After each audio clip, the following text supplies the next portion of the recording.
présenté, Manuel Varanda, je suis responsable du marché, création d'entreprise et jeunes entreprises. Donc, je me permettrai effectivement de parler pour les 2 publics parce que c'est quelque chose que je maîtrise bien, hein. J'ai accompagné et j'accompagne toujours, pendant plus de 20 ans effectivement des porteurs de projets et des chefs d'entreprise, dans les activités artisanales et des activités aussi de proximité, hein, que ce soit du commerce ou de la prestation de services. Et j'anime le réseau, chambre de métiers, hein, sur la partie création, jeune entreprise depuis 2013, donc 12 ans où j'anime et j'espère effectivement apporter les meilleures solutions et les réponses aux questions des créateurs d'entreprises, avec l'intermédiaire de mes collègues qui sont répartis un petit peu sur tout le territoire d'Île-de-France. Donc je regarde, on fait un petit dernier point sur les sondages, donc 127, donc 52 effectivement des personnes qui ont répondu, hein, sur 250, qui ont répondu 37 500 € en prestation de service et 85 000 € en activité commerciale et c'est effectivement le cas aujourd'hui au 11 février 2025. Ce sont toujours les seuils d'application de la TVA pour le régime effectivement des micro-entrepreneurs. Voilà. Les 25 000 €, bah, c'est ce qui était prévu par l'État dans la loi de finances 2025 et qui a été suspendu. On va en reparler dans quelques instants. Et non, les seuils de chiffre d'affaires, ce sont juste des seuils de chiffre d'affaires pour la micro. C'est pour passer, bien évidemment, d'un régime micro à peut-être effectivement une autre structure, soit en entreprise individuelle, soit en, société. En tout cas, on a une légère majorité qui avait, répondu, correctement à la question.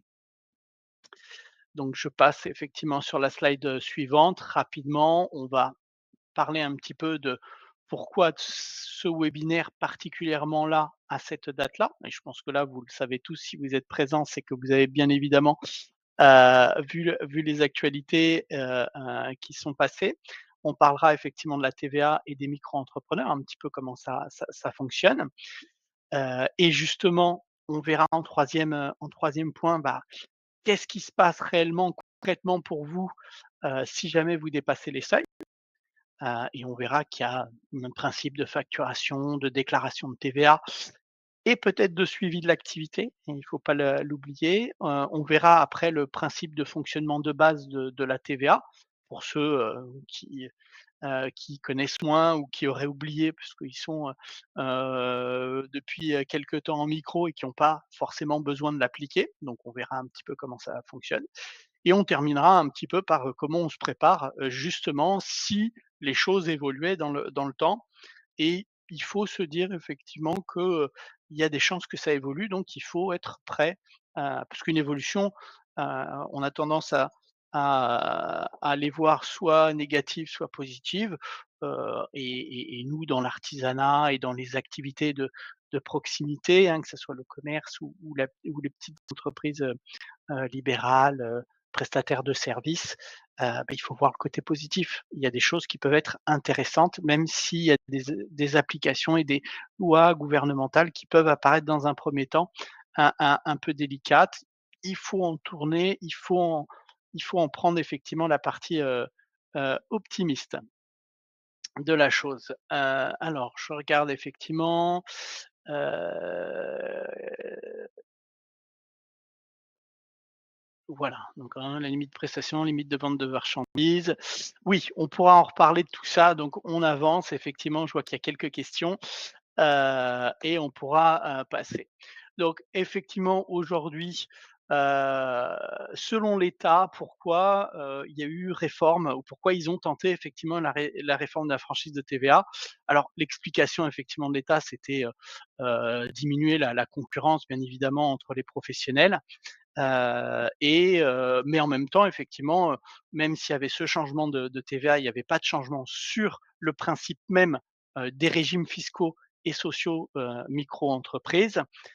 Oui, sauf que bien évidemment, abaisser effectivement le seuil d'établissement, de la facturation à 25 000 € de la TVA, bah, ça allait impacter quand même pas mal de monde, hein, on a les chi vous avez entendu les chiffres, hein, ça allait impacter entre 200 et 400 000 chefs d'entreprise en micro, entreprise. Donc on voit quand même que c'était important et c'est pour ça aussi que le gouvernement effectivement, a suspendu, dans la foulée effectivement après ces mouvements de prestations de vos représentants, hein, représentants des auto-entrepreneurs et aussi représentants des activités, artisanales et d'autres activités. J'ai vu qu'il y avait des gens du bâtiment, des VTC et cetera, donc qui ont aussi, effectivement, enfin, vous êtes très nombreux, hein, je vois, on est 389, je vois pas mal de questions posées. Je pourrais pas malheureusement y répondre, directement parce qu'elles vont elles vont trop vite et si je reviens dessus, je pourrais pas effectivement. Je pense que dans la partie animation, il y aura la plupart de vos réponses et après, bah, je vous donnerai les contacts effectivement des collègues sur tout le territoire d'Île-de-France qui pourront vous aider, bien évidemment, là-dessus. Donc là, aujourd'hui, c'est suspendu.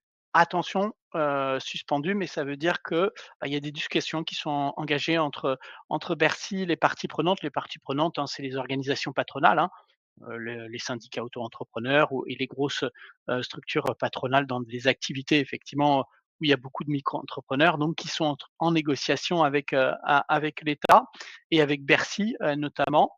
Donc on peut s'attendre quand même à ce que, bien évidemment, on n'ait pas un seuil de TVA à 25 000 € comme ça l'a été, mis en place et revenu en arrière, un rétropédalage effectivement en quelques jours, mais on pourra peut-être avoir un ajustement, hein. Aujourd'hui, c'est pour ça, c'était la première question que je vous ai posée, quel est les seuils de chiffre d'affaires à ne pas, à ne pas dépasser pour rester en franchise en base de TVA?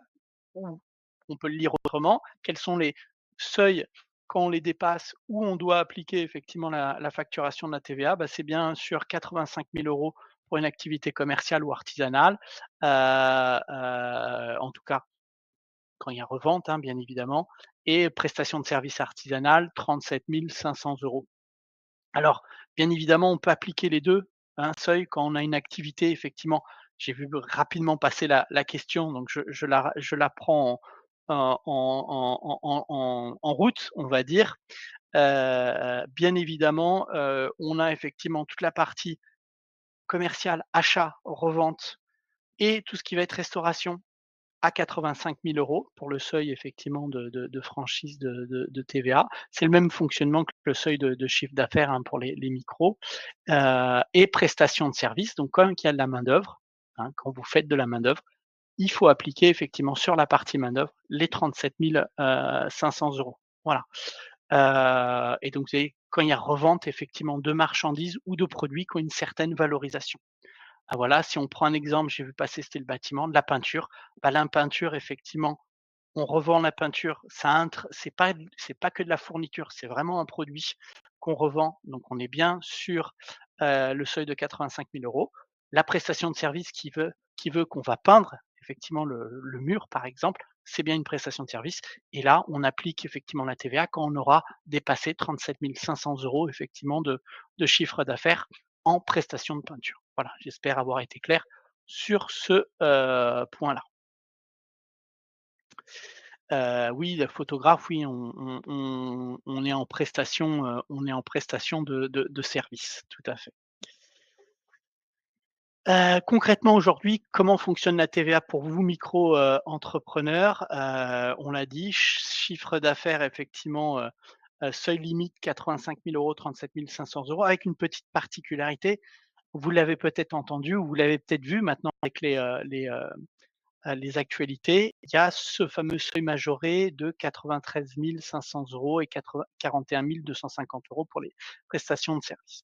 Un micro-entrepreneur aujourd'hui, tant qu'il est en dessous de ces chiffres-là, il est dans ce qu'on appelle un régime fiscal qui est la franchise en base de TVA. C'est-à-dire, on n'applique pas la TVA. Donc on ne facture pas la TVA, on ne déduit pas la TVA sur ses achats ou ses investissements, on ne déclare pas non plus la TVA et on a une mention spécifique qui est l'article 293 B, TVA non applicable effectivement, TVA, donc article 293 B du CGI, Code général des impôts, TVA non applicable, c'est la petite mention que vous avez sur vos factures ou que certains qui vont démarrer, vont avoir sur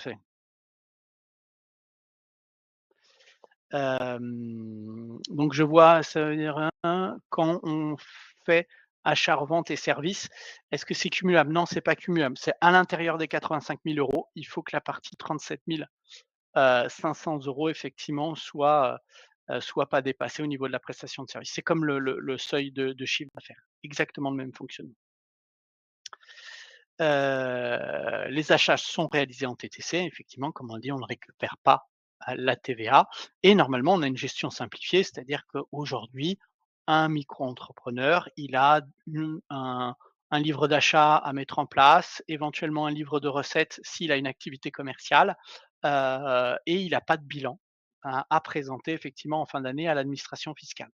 Heu alors, les chiffres, oui, sont annuels. Je l'ai peut-être pas précisé, mais effectivement, ce sont des chiffres, annuels, tout à fait. Je crois qu'il y en a qui répondent, bien, là-dessus. Hem, donc je continue sur, effectivement, la notion de seuil. On l'a vu, seuil classique et seuil majoré, ça veut dire quoi? Bah, c'est-à-dire qu'effectivement, si le chiffre d'affaires de l'année précédente est inférieur à 85 000 ou à 37 500, l'entreprise reste exonérée de TVA. En gros, ça veut dire quoi? Tout simplement, tant que vous dépassez pas 85 000 € ou 37 500 € en prestation de service ou 85 000 € en activité commerciale, pas de souci. L'année suivante, et l'année en cours, vous restez effectivement en franchise en base de TVA. Vous n'avez pas besoin de facturer la TVA. Donc bien évidemment, si un jour ces seuils baissent, il faudra, bien évidemment faire la même le même fonctionnement. Et on a une petite tolérance de l'administration, fiscale, ce qu'on appelle effectivement le seuil majoré qui passe effectivement de 85 000 à 16 500 € pour une activité commerciale et de, 37 500 € à 41 250 € pour une activité de prestation de service.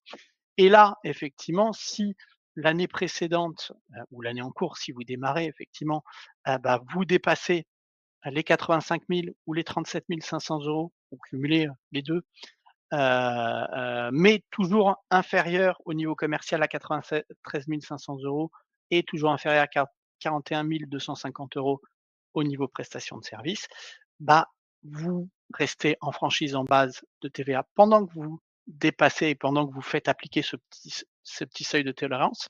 Par contre, l'année suivante, vous devez, déclarer la TVA. Donc ça, c'est un point important. C'est-à-dire que ça vous prépare, c'est-à-dire que c'est un palier, oui, vous dépassez ces chiffres-là, vous savez que l'année prochaine, effectivement, il faudra facturer la TVA. Donc ça, c'est un point important. Alors ce qui est plus embêtant, bien évidemment, alors plus embêtant en tout cas, en termes de démarche et en termes administratifs, et en termes de préparation, parce qu'on a beaucoup moins de temps de se préparer, ou alors il faut anticiper et ça, c'est ce qu'on reviendra dans quelques instants. C'est si jamais effectivement, l'année en cours, vous dépassez les seuils de tolérance, c'est-à-dire les fameux 93 500 € ou 41 250 €, là, l'entreprise devient immédiatement assujettie à la TVA, au jour du dépassement. C'est-à-dire que là, bon, voilà, on dépasse je sais pas moi, le 19 novembre, effectivement, les 93 500 € ou la partie commerciale, moins les, 35 000 € peut-être, et en prestation de service, si on a dépassé au total effectivement, les 93 500 €, il faudra effectivement appliquer, la TVA. Donc ça, c'est un point important. Alors je vois, oui, il faut bien comprendre les choses. Je vois, il y a des formations on va parler un petit peu de tout ça, mais déjà, c'est le principe effectivement. Ce qu'il faut bien avoir en tête, c'est que vous avez une marge d'erreur, ce fameux seuil de tolérance, hein, ce seuil de majoré, hein, entre 85 000 et 93 500 € pour la pour les activités commerciales ou les activités de restauration, par exemple, et les 37 500 € et 41 250 € pour les activités prestataires de services, que ce soit artisanales, commerciales ou prestations intellectuelles, peu importe. Là, donc c'est ça effectivement qu'il faut avoir en tête et si jamais vous dépassez les seuils de tolérance, il faut vous dire que là, il faut être préparé bien en avant. Ce qu'il faut c'est ça qu'il faut se dire, c'est qu'il faut préparer la chose avant parce que on dès le dépassement, dès le premier jour du dépassement, on devra effectivement facturer, déclarer la TVA Par contre, on pourra récupérer la TVA sur ces achats. Mais voilà, ça c'est le principe bien évidemment à avoir en tête. Qu'est-ce qui se passe d'autre quand on dépasse ces seuils? Parce qu'on a dit effectivement, on facture la TVA à 5,5, à 10 ou à 20, ça dépend votre TVA. On verra un petit peu, ça correspond au taux de TVA dans quelques minutes. On aura en plus à demander à l'administration fiscale ce qu'on appelle un numéro de TVA intracommunautaire, qui permettra effectivement, si on travaille avec l'Europe, effectivement, d'avoir un numéro supplémentaire, qui permet effectivement d'obtenir des franchises supplémentaires au niveau européen. En tout cas des franchises de TVA lorsqu'on fait ce qu'on appelle des livraisons, intracommunautaires. Livraison intracommunautaire, c'est on vend en Europe, voilà, dans la zone UE. En plus, on aura à gérer sa TVA, c'est-à-dire déclaration de TVA, mise à jour des factures, parce que bien évidemment, sur les factures, il va y avoir un impact, et un suivi rigoureux de ses obligations fiscales, pour pouvoir effectivement, bah, suivre la TVA parce qu'on a un fonctionnement particulier. Quand vous étiez en micro-entrepreneur, vous fonctionnez sur l'encaissement. Là, on va plus fonctionner sur l'encaissement, on va, travailler sur la facturation, et il y a des notions effectivement d'exigibilité au niveau des factures qu'il faudra bien comprendre, qu'il faudra apprendre pour pouvoir après déclarer au bon moment, bien évidemment, ce qui rentre et ce qui sort au niveau de la TVA.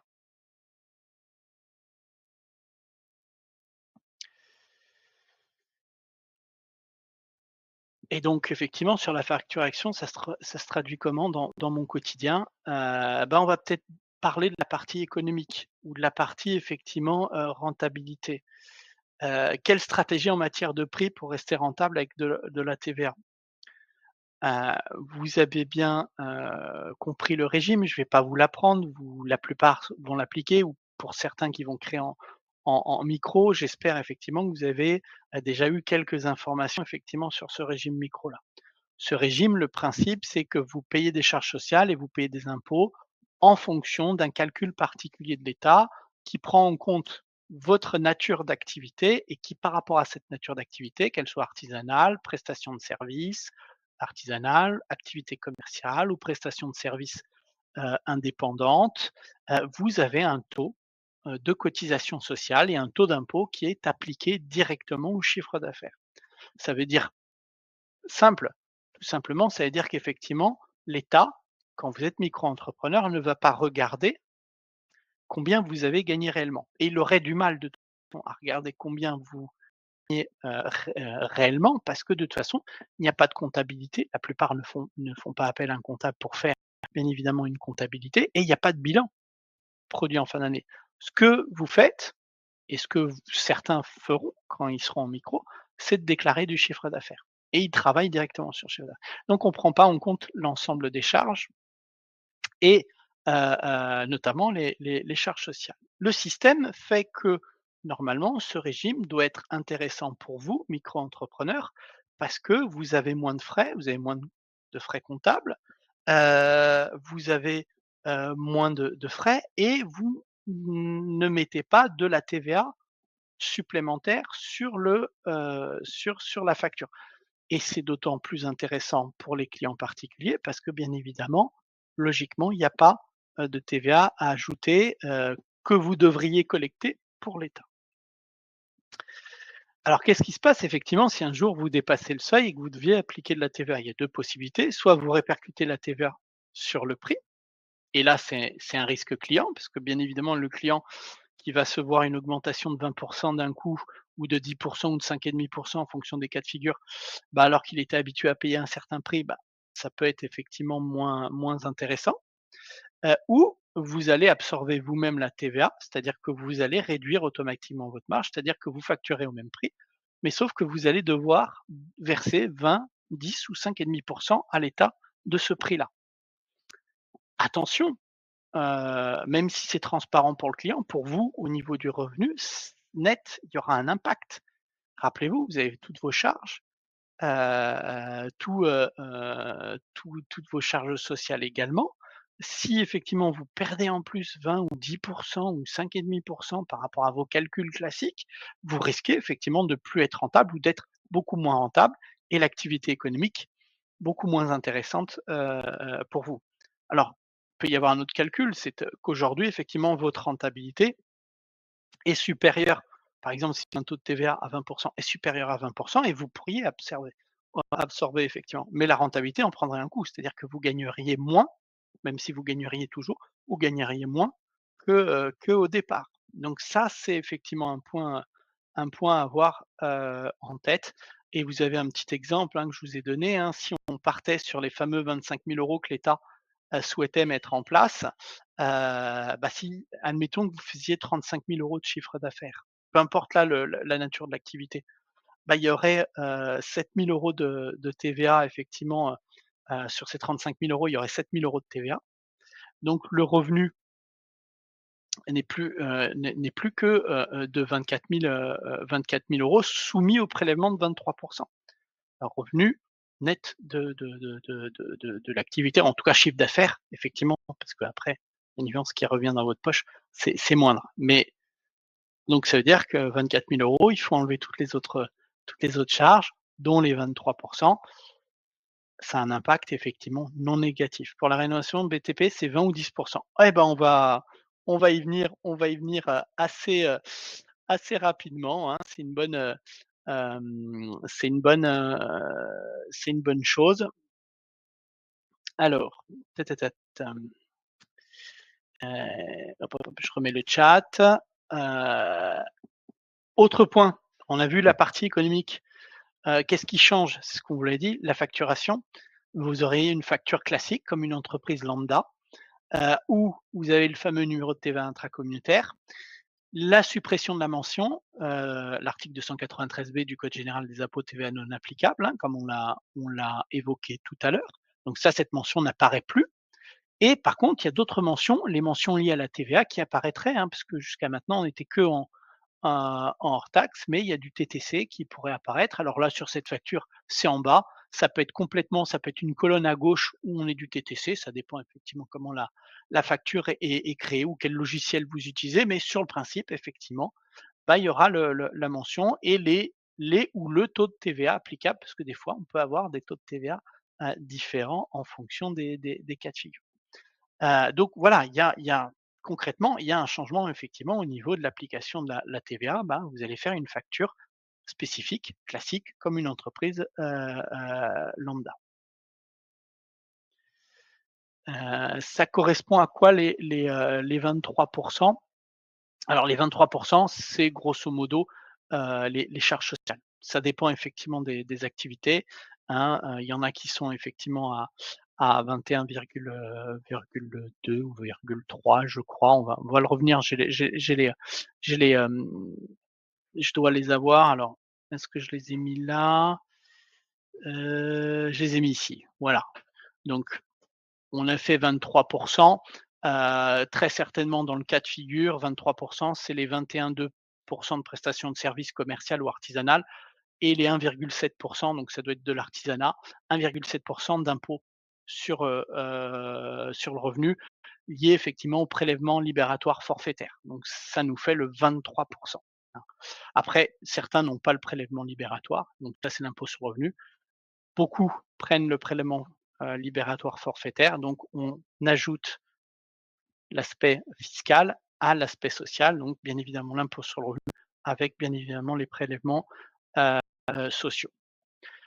Comme pour une activité commerciale, on serait à 3 de taux d'impôt sur le revenu, donc on serait à 13,3 par exemple. Voilà, j'espère avoir répondu à, la question. Heu, Comment on déclare la TVA? Si jamais vous dépassiez effectivement, les seuils micro-entreprises, donc les seuils, les fameux, 2 possibilités. Soit l'année suivante, si vous avez dépassé, les fameux 37 500 €, en prestation de services et les 85 000 € effectivement en activité commerciale. Mais vous êtes en dessous des seuils majorés, donc ça serait l'année suivante et donc là, il faudra appliquer la déclaration de la TVA et si vous avez dépassé effectivement les seuils majorés et là, c'est en application directe au premier jour du dépassement, hein, rappelez-vous, hein, on l'a évoqué il y a, quelques instants. Donc après vous avez 2 possibilités, soit d'être dans le cadre d'un régime simplifié de déclaration de TVA, soit dans le cadre du régime normal de TVA. De base, vous êtes normalement en régime simplifié, hein, quand vous dépassez effectivement le seuil majoré de chiffre d'affaires pour la TVA. Après, vous pouvez opter, vous avez la possibilité d'opter pour le régime normal. C'est quoi la différence entre les 2? Ben, un régime simplifié, c'est une seule télédéclaration annuelle avant le deuxième jour ouvré suivant le 1er mai et vous versez 2 acomptes de TVA en juillet et décembre.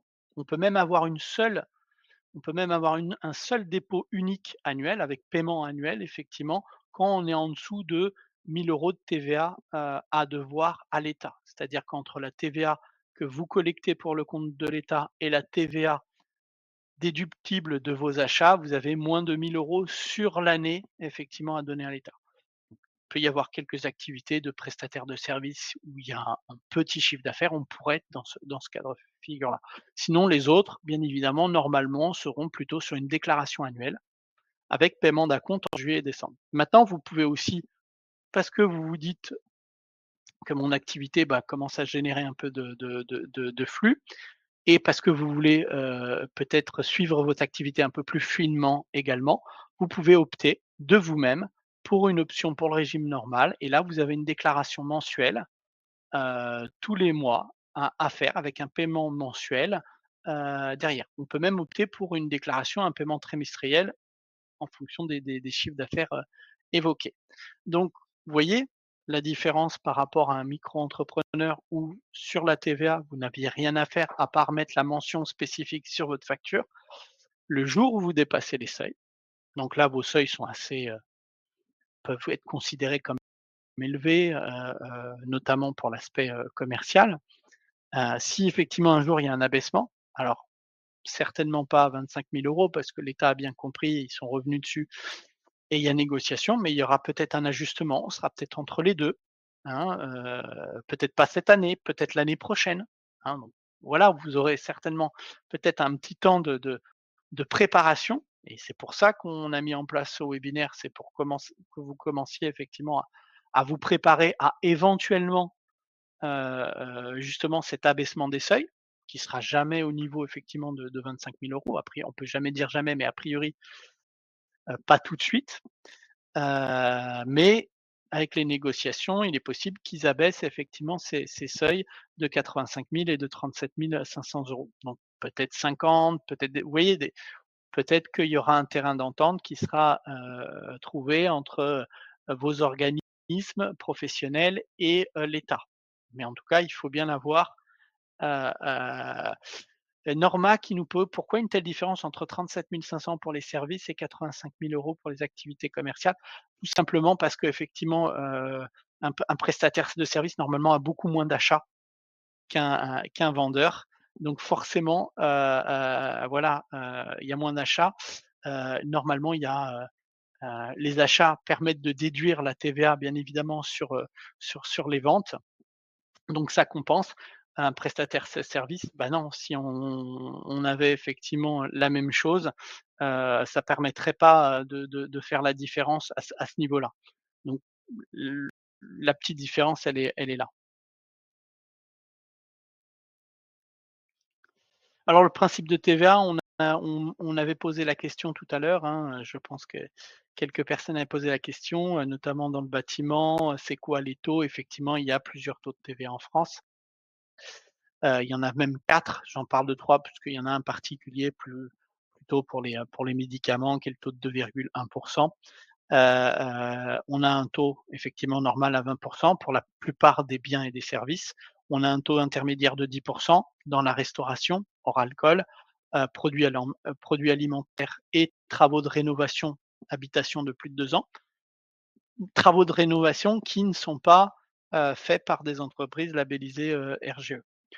Et on a un taux de réduit 5,5 pour les travaux d'amélioration énergétique sur des habitations de plus de 2 ans et dont les travaux sont faits par des entreprises labellisées RGE ou sinon pour les produits alimentaires sous emballage et qui se conservent. hein, conservateur et pour aussi la vente de boissons sans alcool et d'eau, donc consommation, différée, donc quand on est en vente à emporter, hein, 5,5 pour cent. Fonctionne la TVA, je vais, alors pour certains, je vais peut-être vous apprendre des choses, pour d'autres, vous avez déjà l'habitude, mais comme on a un peu un public hétérogène, c'est bien de revenir un petit peu là-dessus. Je vois qu'il est 34, bah, je vais essayer de finir dans j'avais dit 30 minutes, mais on a un petit peu plus, on a attendu aussi un petit peu 5 minutes. Juste rapidement, effectivement, la TVA, bien évidemment, on l'ajoute sur votre hors taxe, hein. Sur les achats, effectivement, quand vous achetez ou vous payez effectivement chez votre prestataire, il a rajouté de la TVA dans la plupart des cas de figure. Cette TVA, bien évidemment, ça sera, hem, une TVA que vous pourrez déduire par la suite. Sur vos ventes, vous allez effectivement rajouter cette TVA, ces fameux 5,5, ces 10 ou ces 20 à votre prix de vente hors taxe et vous aurez votre TTC. L'achat, cette TVA sera appelée la TVA déductible. De l'autre côté, sur vos ventes, ça sera appelé la TVA collectée. C'est une TVA que vous collectez pour le compte de l'État. La TVA déductible, c'est celle que vous allez demander auprès de l'État sur les achats que vous avez réalisés. Et le principe, je vous ai fait un petit schéma, effectivement, l'entreprise, elle, pour faire sa déclaration de TVA, elle va calculer la différence entre cette fameuse TVA collectée, donc celle que vous avez sur vos ventes, moins la TVA déductible, celle que vous avez payée sur vos achats. Et donc il y a 2 cas de figure, soit il y a un résultat positif, l'entreprise doit reverser de la TVA à l'État, c'est-à-dire qu'effectivement on a vendu plus qu'on a acheté, donc c'est plutôt bon signe effectivement de reverser de la TVA à l'État. Et le résultat, inverse, c'est-à-dire effectivement, on a un crédit de TVA, c'est-à-dire effectivement on a dépenser effectivement plus, donc on doit récupérer plus de TVA que ce qu'on a vendu. Ça arrive souvent, par exemple, en démarrage d'activité où on a fait pas mal d'investissements pour son activité et on va récupérer, de la TVA alors que les ventes là sont en progression, ne sont pas encore au point maximum, hein. Donc vous avez effectivement ce petit point là. Donc ça, c'est le fonctionnement de base de la TVA. Si on devait résumer un petit peu la situation et finaliser un petit peu ce webinaire et après je vous présente rapidement 2 petites offres de la chambre de métiers, qui pourraient être l'occasion de se préparer, hein. Vous vous rappelez le dernier, le dernier point du sommaire, c'est se préparer. Est-ce que c'est une contrainte, une opportunité? Bien sûr qu'une contrainte, oui, il y a de l'administratif, il y a des choses en plus à faire. Oui, on pourrait perdre un petit peu d'argent effectivement, en abaissant, ce seuil de TVA, notamment si on l'abaissait de beaucoup. Bon là, a priori, il y aura certainement négociation, heu et peut-être que ça ne sera que pour l'année prochaine, le temps de préparer les gens, au moins psychologiquement parlant. Mais ça peut être aussi une opportunité. C'est un virage effectivement pour votre entreprise. C'est un virage qui doit être pris avec confiance, c'est-à-dire que voilà, c'est vous le maître, de votre activité, c'est vous le maître de votre modèle économique. C'est peut-être le temps de repenser effectivement et de préparer une montée en puissance, peut-être même se dire effectivement à un moment, il y aura peut-être même un changement de statut juridique à envisager. C'est un point important et c'est peut-être aussi, à partir d'aujourd'hui, de repenser